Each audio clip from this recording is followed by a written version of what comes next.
Yo, yo, yo, what is up, everybody? We are back. Booth review number five?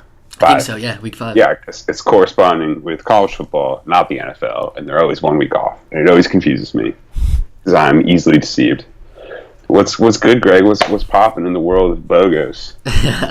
Not much, man. Just got back from Tuscaloosa, T-Town. All right. Tuscaloosa has a Nike. They have a Nike store. I thought that was kind of intriguing. Like a Nike outlet or just like a Nike outlet store, yeah. But is it like just Alabama stuff, or is it like I didn't go in, but like I did see like from the car, like in the window, there was like a mannequin wearing, Bama. I think it was a Bama football uniform. Like every time you travel up to one of these, Alabama or Mississippi or Tennessee towns, I get more worried that you aren't going to come back. Like you're just going to stay and become a member of the Deep South. I was tempted because I actually stopped off at an antique store in Georgia. In Sylvester, Georgia. I had to rack my memory. Oh, no. Good old Sylvester, Georgia. And they had 2 Confederate flags for sale, and they also had like a couple other items of decor themed Confederate. So I mean, it's tempting, dude. I don't know. I think the first step would be to burn all my Nike stuff, and then probably get the Confederate flags on the way back. So on a scale of 1 to Antifa, how triggered were you? I was pretty close to Antifa. I did have some really good barbecue north of Valdosta, Georgia, at a place called Smoking Pigs. If anyone's ever on the interstate on 75 going north, make sure you stop off, get a nice pulled pork sandwich. I got my pork sandwich sliced. It was actually really good. No. We're in the South. This ain't Texas. This ain't Texas barbecue, right? It was Carolina style. That out, please. It was delicious. I stopped in Dothan. Is it Dothan, Alabama, or Dothan? Dothan. I don't know. I think it depends where you're from. Yeah. I like Dothan because it sounds like dolphin. Yeah, Dothan sounds a little more southern too. Wait, does Dothan or the Dolphins sound more like dolphin? Never mind. That's dolphin. A tongue. It would be dolphin. Yeah, say that 3 times fast. Dolphin sounds like dolphin. But yeah, I got some good barbecue there too. Okay, well, you fattened yourself up on some barbecue this weekend.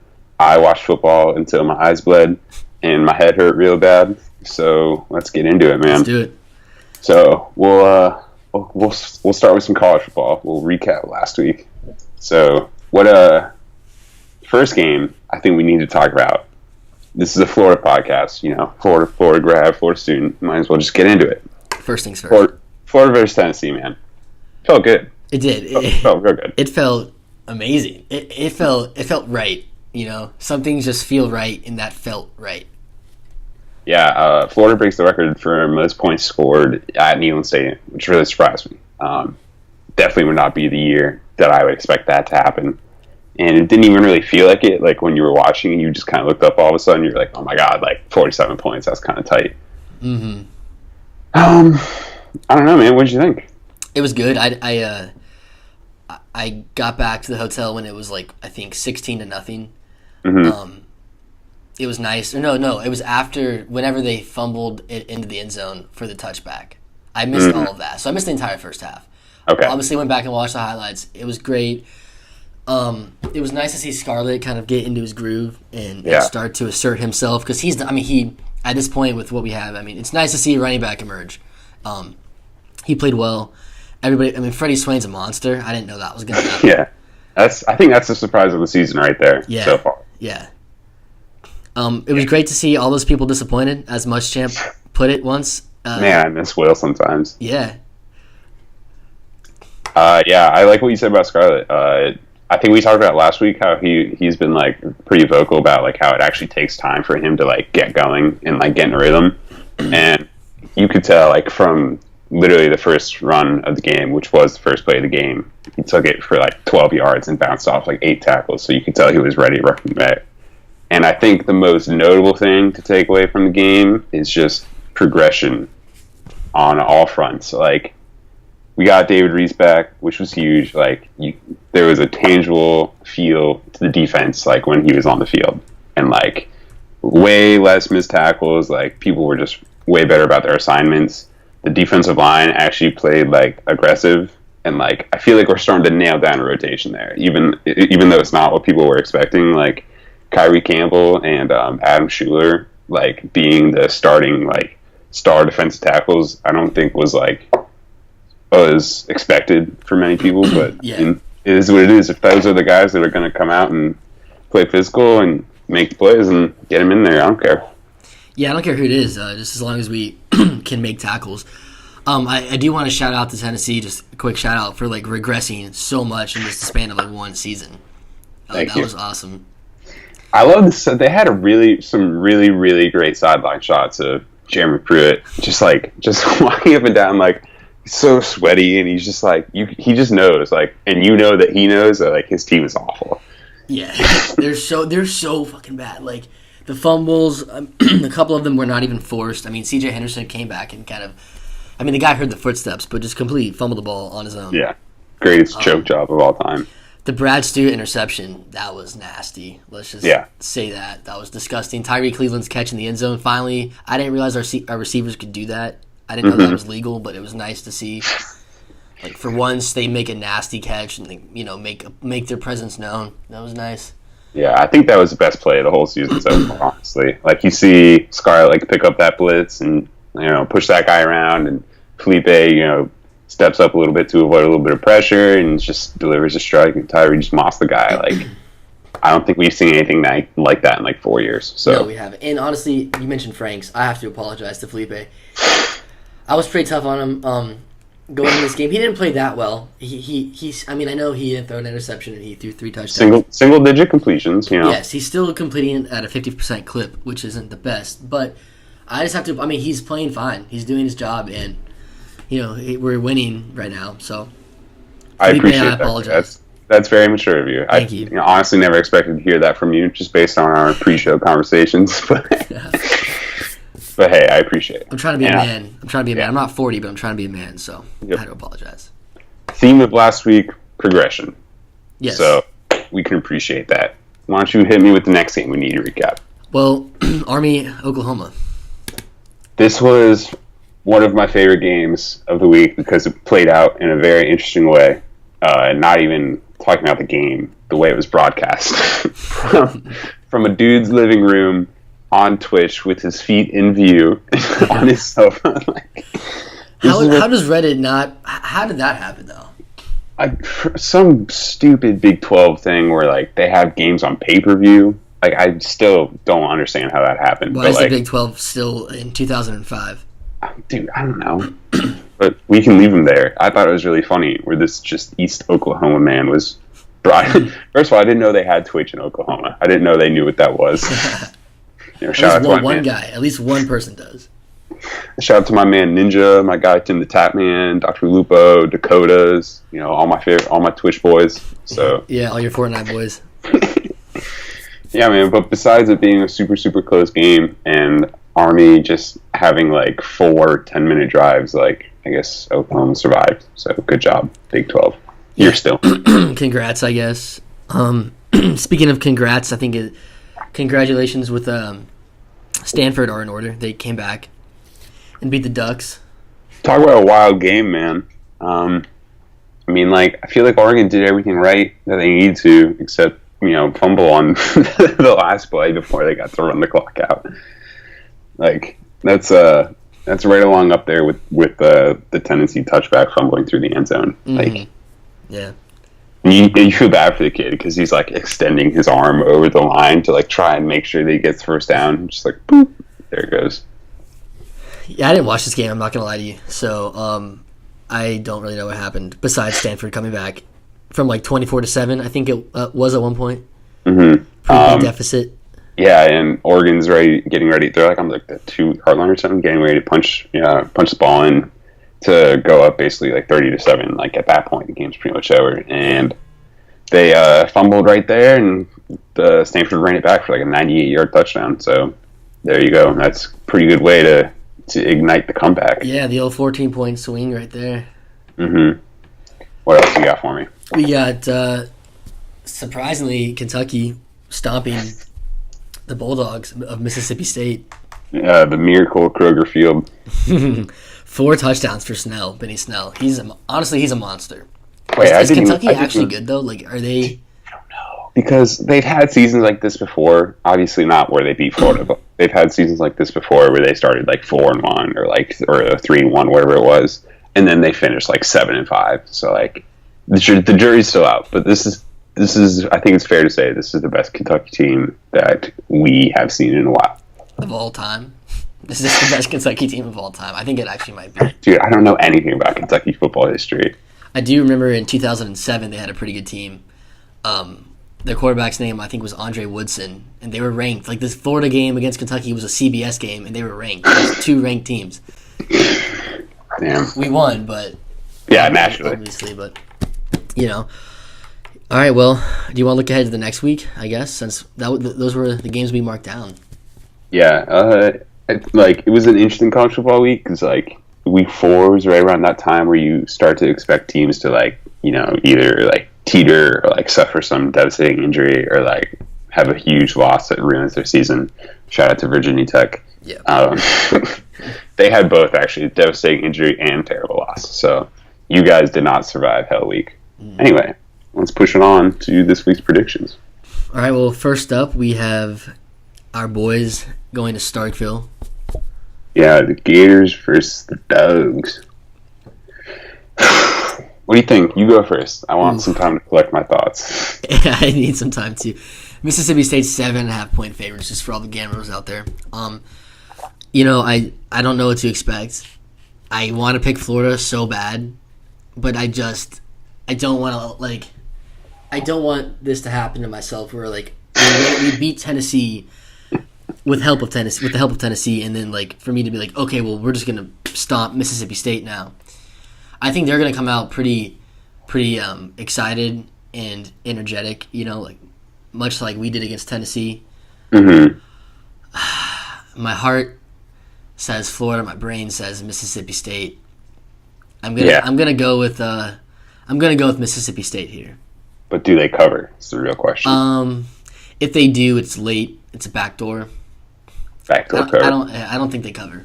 Okay, that's a bold call. So you're saying a close game.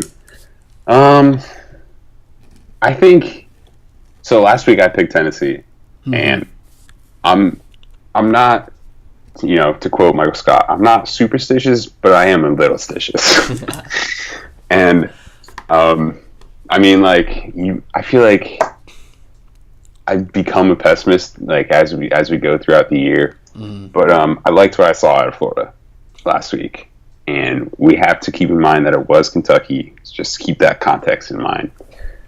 Or I'm sorry, it was Tennessee. We're so used to saying it was Kentucky. Let's not forget. I mean, I'm going to choose Mississippi State to win this game. I think they are in a better place right now.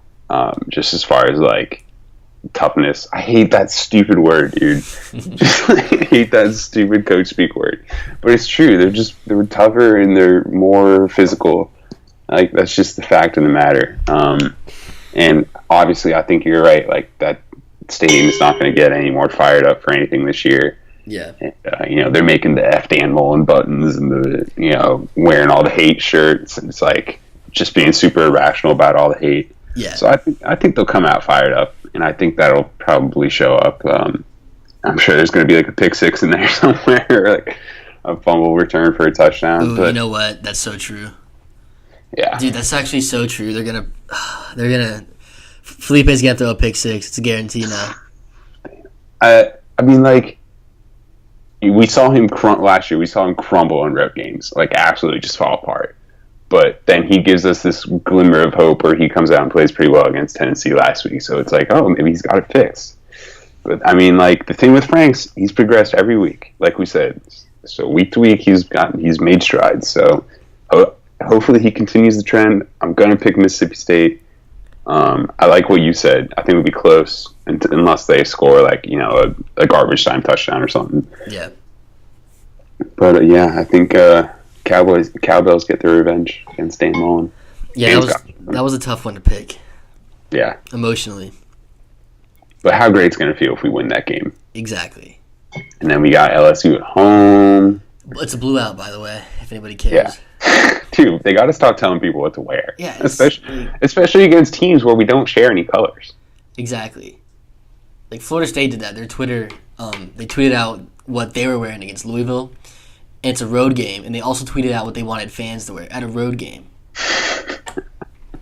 It's like I understand. At least that one's excusable because they share colors. And I guess you want your fans to stand out in the stadium or whatever, but like, still, stop telling us what to wear. Next game up, I guess, West Virginia at Texas Tech. I'm going to go ahead and put West Virginia on an upset alert for this one, even though I don't want to. I would like the Mountaineers, and I wish they were in the SEC. But Texas Tech is making their midseason surge where their offense comes to life, and the hype with Texas Tech this preseason was, oh my God, they might actually have a defense this year. And that actually showed up last week, held Oklahoma State to 17 points, which I don't think has been done in like 2 decades. So I like where Texas Tech is trending. This game is in Lubbock. West Virginia is going to be a little bit out of their element, so I'm going to pick the Tortillas in this one. Guns up. This is one of those games where, everyone is like confused. Is Texas Tech good? Mm-hmm. What's going to happen? Are they actually good this year, or are they going to... This is one of those games where even if they win, they're just going to get throttled by Oklahoma in a couple of weeks, and then they're going to end up with like 3 or 4 losses and go to the... I don't know, whatever bowl game is in, like, the Alamo Bowl. The Sun Bowl or something. Yeah, they're going to go to the Sun Bowl or whatever. I'm picking West Virginia. I think they're pretty good. I mean, Will Greer, I'm not going to pick against him. Okay, I respect that. I guess we'll travel to Happy Valley next. This is the... I mentioned earlier, it's pre-show. It's the serial abusers versus the pedophiles, I guess. Who... which bad person are we going to pick to win this game? I'm going to pick the more talented bad person. Yeah, I mean, Ohio State's probably going to win, especially because they lost last time they were in Happy Valley for the whiteout. Ooh, the big, scary whiteout. Like, I saw Herb Street said, Penn State is the best student section in the country. I'm not sure I'm going to agree with that. I don't think I can agree with that. I think any, and I might sound like an SEC homer here, but I think any SEC student section on any given Saturday will match that of Happy Valley. Okay, well, not like Missouri. Okay, you know what I'm talking about, like Blue Bloods and stuff. Yeah. Isn't every game with Penn State a whiteout? Like, why is it, they always wear white? Like, I don't understand. Oh, it's a whiteout again. Yeah, it was last week, and it was the week before, and it was the week before that. So, Ohio State is going to, I think, win by 2 scores or more. I agree. They're just way more talented. And Penn State just lost one of their running backs. Yeah. Ohio State's rolling.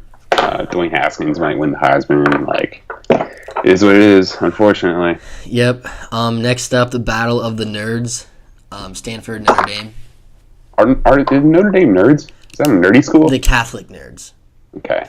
The Catholics who are also maybe nerdy. Okay. I see what you're getting at. Yeah. Yeah, I mean, I'll pick Stanford. It's not hard for me. I don't think Notre Dame's that good. I like that they just, I respect that they made a quarterback switch, and it actually, really, clearly paid off for them. And that, in itself, is a trend we're seeing this year. Coaches aren't afraid to go with the younger quarterback who's, just clearly more talented. That's happened, 3 times, very high profile already this season. So... I still like Stanford, though. I think they're a better all-around team. Show a lot of mental toughness. There's that word again. And versus Oregon last week. Relentless effort as well. Exactly. So, Stanford for me. Okay, I'm going to go Notre Dame just because Stanford had to go all the way to Oregon. Now they got to go all the way to South Bend. The body clock argument. Yeah. I think Notre Dame, the quarterback switch is going to pay off for them. I'm not sure. I don't think Stanford's that good anyways, so... Because I don't think Oregon's very good. Okay. Well, let's see. I'm pretty sure Stanford's top 10 team, if I can remember. But they both are, somehow. I mean, Notre Dame shouldn't be, but... Notre Dame is? Yeah, they're number 8. Get that out of here. I know. That's about to be 15 at the end of the week. We'll see. Next up, we have the aforementioned Florida State Seminoles going to Louisville. Louisville, Kentucky. What do you think? I'm undecided. I want to hear what you have to say. Louisville is pretty bad. They just got stomped by Virginia. I didn't even know Virginia could stomp anybody, but they can. I want to pick Louisville so bad, Mm-hmm. I think Florida State, they had a huge program-defining win last week against Northern Illinois. Yeah, pulled off the upset. They are back. They did something. Florida State's gonna win. Yeah. Okay. Yeah. I tend to agree with you. I'm trending in that direction. But like, I still think Florida State's really bad. They tried to give away the game versus Northern Illinois last week. Like, that was a one-score game in the fourth quarter when Northern Illinois got the ball back. It's at Louisville. Like, I don't know what that means as far as like a home field environment. I wanna have courage. I'm just gonna pick Louisville because it's fun. Did you know that their quarterback's last name is Pass? Pass. Yeah, Jawan Pass. Pass completes the pass. Okay, I wish that one of the receivers' name was Catch. That'd be amazing. That'd be amazing. He has 2 touchdowns and 5 picks on the year. Wait, isn't Louisville the team that has Samuel? And like someone's last name is Samuel, and then someone else's last name is L. Jackson. Yeah. Louisville has the names, man. They have the names. I'm picking Louisville for that reason alone. All right, there we go. Next up, we have Coach Boom and Coach Stoops. Kentucky hosting. I think they're hosting South Carolina. I think this actually might be the most interesting game of the week. Is Kentucky for real or not? Is South Carolina still any good? I actually really need to know where this game is at. It's in your happy place, Kroger Field. I think that seals the deal for me. I'm going to go ahead and pick Kentucky then. This is classic Kentucky losing game. Like, this is where they lose. You got a point. You definitely have a point there. I have South Carolina. I have Coach Boom in South Carolina as I mute this Bill Nelson ad. So unprofessional. Yeah, this Muschamp. Bill Nelson knows something about healthcare. And yeah, I think South Carolina's going to win. I just think that this is, like I said, the classic Kentucky trip-up game where Kentucky is who we thought they were. Okay. Lastly, winless Nebraska and coming off of a big win against, I guess, a formerly ranked Boston College team, Purdue. Mm-hmm. That was a wild game because Boston College 3-0 or whatever it was, looking pretty good, looking pretty consistent and sound across the board. And then Purdue just walks in and railroads them. No pun intended. Actually, pun intended. Very well done. Very well done. So, this is another one where I kind of need to know where it's at. Okay, let me find out for you here. It is in Lincoln. Okay. That makes it a little tougher, because if this was in Purdue, wherever the hell Purdue plays. I think it's West Lafayette. Yeah, West Lafayette. If this was in West Lafayette with the railroad sidelines, I would definitely pick Purdue. But since it's in Lincoln, I'm still going to pick Purdue because I don't think Purdue is as bad as their record would indicate. So I'm going to pick Scott Frost to stay winless and Purdue to go to 2-3. This is a big game. Both teams coming in with a combined 1 win. I'll take the Cornhuskers to get on the board. All right. There you go. Scott Frost gets his first win. Yep. Do you think they'll declare a national championship? I think they'll try, maybe. Preemptively? Proactively? Tennessee still claims they have 6. I'm just putting that out there. I saw they actually have that in the tunnel. Like, it's on the ground in the tunnel before they run out. Like, we have 4 fake championships. Just remember that when you take the field. It's so cringy. All right, man. Let's recap the prior week of the NFL. Yeah. Let's get it out of the way real quick, because we all love the NFL so much. Congrats to the Browns. Congrats to Wu-Tang. Mm-hmm. Congrats to Baker Mayfield. Yeah.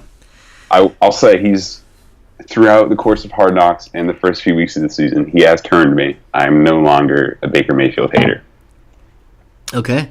I didn't watch a single second of Hard Knocks. I don't have anything against Baker. It was a nice win for the Browns. That's kind of where my thoughts are on that. Did you see Jamal Adams, the Jets safety, said they didn't see it coming? They had no game plan for Baker coming in. Are you serious? Yeah. I do want to say, actually, they didn't run the Philly special. Okay, that's called the Cleveland Steamer. Can we get that going? Thank you. That's the content that we look for on this broadcast. If you don't know what a Cleveland Steamer is, Look Don't Google it. Bills All right. Vikings. Who would have thought? I guess the PMT boys probably. Yeah, that's true. They Josh are Allen big is pretty Bills. tall. Bills Mafia guys, for sure.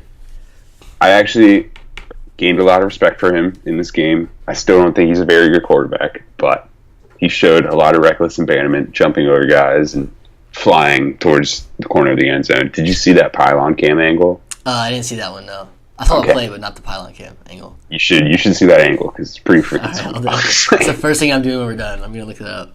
Yeah, you know how I feel about camera angles in Oh, yeah. broadcasts. Oh, yeah. Yeah, good win for the Bills. I mean, I had to, like, do a double take when it was 27 to... Or was it 27-0 at one point, or was it 17? It's like 27 zone or something It was drastic. insane. Yeah. That's all I had written down for this past week. Bucks choked. Honestly, they didn't come to play. I'm not ready to say Fitzmagic is done because he kind of Do you got think they choked? his You stuff. think- They didn't. They choked. Like they pulled a classic Bucks like national TV primetime game, like just where they just don't show up. I mean, you're down 30 to 10 and a half at home. You're I was not surprised. putting Honestly, I yourself was in a good surprised with position. Bucks defense. I think they did a really good job considering like who they were playing. Like Steelers offense is still really good and like they can light people up, but the Bucks feel like had a really good game plan as far as getting pressure on Ben, even if it was just JPP's 3 fingers on his helmet. Like what he got like 3 roughing the passer penalties, Does it right? count for roughing the passer if you only have 3 fingers on the helmet? That was my argument, but apparently it was his right hand, which Okay. my dad pointed out. So I don't think he has an exception on that rule. Fair like, enough. And seven of those points came from a pick six. So really, the Bucs defense had held the Steelers to like 23 points. Yeah, I think it's pretty good. Yeah, the Bucks defense played well the second half, no doubt, and they got, like you said, they got pressure on them all night. The offense, I mean, it was just, you can't turn the ball over that many times. You can't fumble the ball. Like Godwin drops a catch in the end zone Yeah, man. on top of his fumble, and then you have the 2 interceptions. The 3 interceptions. 2 of them were pretty egregious. And then one in the red zone, just really unlucky. And they almost came back and won. So I'm not worried about the Bucks at all. That's why I don't want people to be like, okay, well now you have to get the starting job back to Jameis, because you don't. Right. I think. Go Go ahead. ahead. if Fitzpatrick, doesn't play well in Chicago this weekend and we lose by more than 1 score, and if it's bad, if he throws like 3 interceptions, yeah, fine. Like let Jameis at least come in and play. But if they're competitive and they lose, or if they win, you have to keep them in. Yeah, I mean, I tend to agree. He broke the record for most consecutive 400 passing yard games in NFL history, which was surprising to me. It was only 3, apparently. Yeah, that is surprising, especially nowadays. It's crazy. Good for him, I guess. Yeah, and all the commentators are like, it's because of the new rules. Like, I don't agree. Like, I don't agree with all these penalty truthers and all these like rule change truthers. Like, I don't think the roughing the passer penalties are as bad as everyone's making them out to be. And like, I don't understand. I guess I do understand. Like, I understand players being like, I can't help it, but like, we said the same thing about like the whole like. We said the same thing about helmet to helmet. We said the same thing about the whole like defenseless receiver thing, and like they adjust, like the DBs adjusted like within a few games. So like, it's really not that hard to like just push the guy instead of like ramming your whole 300-pound body and then like egregiously landing on top of it. Like, that's the rule. You just can't do it anymore. Yeah, the body weight. Yeah, I will say the Clay Matthews one was ridiculous, kind of, because it was a sack, but he did put his body. I mean, whatever. I don't know, but he wasn't even passing though. Did you see Jason Witten on the broadcast Yes. called it left wing? Yes, I was actually about to mention that. Like, can we get Booger McFarland up in the booth and not Jason Witten, please? Honestly, anyone but Jason Come on. Witten. Like, Booger McFarland's 10 times the broadcaster than Jason Witten is. It's just, Yeah. I don't understand. But I think we should move on to week 4 of the NFL. I agree.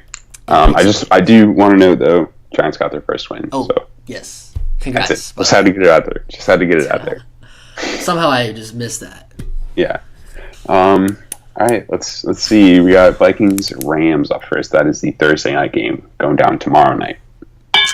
Oh, that's right. That's already tomorrow. Damn, today's already Wednesday. I got the Rams. Yeah. I got the Rams. I got the Rams too. I think I mean, there's the Vikings. You cannot like. I don't understand what's going on with Minnesota. So the Rams did lose their 2 starting cornerbacks though. okay, that could come into play. But the Vikings also don't have many receivers, so Yeah. I'm under the mindset that their only receiver is Stephon Diggs. Even though it's I mean, Thielen's pretty good. Thielen, that's right. Thielen, okay. But yeah, you're right. That is their only two. I'm Exactly. so none, surprised. None on the roster besides these guys. Yeah. So yeah, I agree. Rams as well. All right. They have the better uniforms also, because that counts in the NFL. I do like the Vikings unis a little bit. No, but the Rams are doing the throwback, like yellow. Oh yes, that's right. Those are nice. Those are very nice. Let's stick in the NFC North. Bucks going to Chicago to play the Bears. How many touchdowns does Khalil Mack get in this game? He actually might get one. I got the Bucks bounce back win. The Bucks are going to prove, yes, the Bucks are going to prove we are legit. Like, please try and stop Mike Evans, Adam Humphries, Cameron Brate, OJ Howard, Deshaun Jackson. Like, please try. Can you convince? Like, I want you to give me an argument that will convince me to choose the Bucks in this game, because I'm right on the edge. Fitzpatrick is going to have a bounce back game. The defense, as you mentioned, played well. I mean, if we can get the Big Ben, we can get the Mitch. All right. That's true. The Bears literally almost lost to the worst team in the NFL. I know it's the NFL, but still. But the Bears defense, man. Bears defense is pretty good. It is good, but I don't think their offense is that great. And I think the Bucks, like I said, if the Bucks aren't beating themselves on offense, they're really hard to stop. Like if they're not stopping themselves. I mean, I can point to 3 drives in the Pittsburgh game where they stopped themselves. Godwin's fumble, the interception in the red zone, and then Godwin dropping the touchdown pass when they had to settle for 3. So that's 21 points. Arguably, they're leaving on the board. I got the Bucks. Good job. You convinced me. I'll go Bucks too. But I have a question for you. Okay. Do we see Jameis in this game at any point? No. No? He'll be full pads on the sideline a la Clemson, but no, he won't be in the game. Okay. All right. I don't know, man. Fitzmagic throws, 3 interceptions again. It's the fourth quarter. We might. No, you cannot trot Jameis out there for his first action. What about second half? No, you can't. Like you can't. He has to start the game. Like you can't just toss him out there against the Bears. As you mentioned, a good defense. Like That's true. Yeah. I don't think at least. Okay. I'll remember that. I'm gonna remember that. Write that down. I'm gonna write that down. Cannot trot Jameis Winston out in second half against Bears. Greg said no Jameis. Please, no Jameis. AFC East leading Dolphins going northeast to Foxborough. That's a good one. Dude, I think this is probably the most interesting game of the week. I don't think the Dolphins are actually that good. Sorry, Rory. Yeah. This is a classic paper tiger. I don't even really know how they've been winning their games, honestly. Have they just been playing bad people? They beat the Jets, they beat the Raiders, and they beat the Titans. Yeah. Yes. You know what? They're not good. Yeah, dude. There's no way the Patriots lose 3 straight games. Like, they have to bounce back, especially in Foxborough. Exactly. There's no way they lose 3 straight, and there's no way on top of that 3rd straight loss would be at the hands of the Dolphins. And Ryan Tannehill. So, yeah, I'm going to go Pats on this one as well. Yep, Pats all the way. Pretty big game in Oakland. Huge. Browns, Raiders. Dude, I'm going straight with my heart on this one. Browns, baby, all the way. And I like Callaway to grab himself a touchdown this week. Nice. I don't know, dude. Like, I think the Raiders are like right there. Like, they're pretty close. I don't even really know what their problem is. Like, besides the fact that their $100 million dummy head coach got rid of their best player, but like, I mean, I still just like the Browns though. Like, they're honestly kind of fun to watch. They are. I mean, this is a game where if the Browns win, they actually have a chance this season. Like if they win this game, we have to, I think, understand that they're a good team. I don't know if this is the game. Wait. Good team? Yeah. Wow. I mean, they will have a winning record if they win this game. I know. Crazy. That's something I never thought I would say. That's foreign to me. Have we ever seen that in our lifetime? I honestly don't know. Not that I can remember off the top of my head. I mean, I'm sure it's happened, but I have no idea. I don't think they get the win though. I have a hard time seeing the Raiders going 0-4. I mean, they're not that. Are they that bad? Like, I think, like, I don't know. Because we just got done talking about how the Dolphins aren't that good because they beat the Raiders. So like, That's very true. and who do the Raiders have? Like, I understand they have like Derek Carr and like Amari Cooper and all that, but like, who's their defense? Like, I don't know. You know what? This is for Johnny Townsend. That's true. They have Johnny. I forgot about that.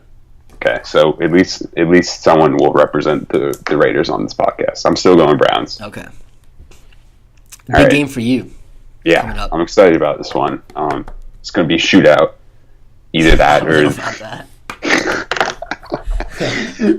Well, look at you with your Giants confidence back already after one win against the Texans. One team is going to be shooting it out. Yeah, someone's going to be putting up points.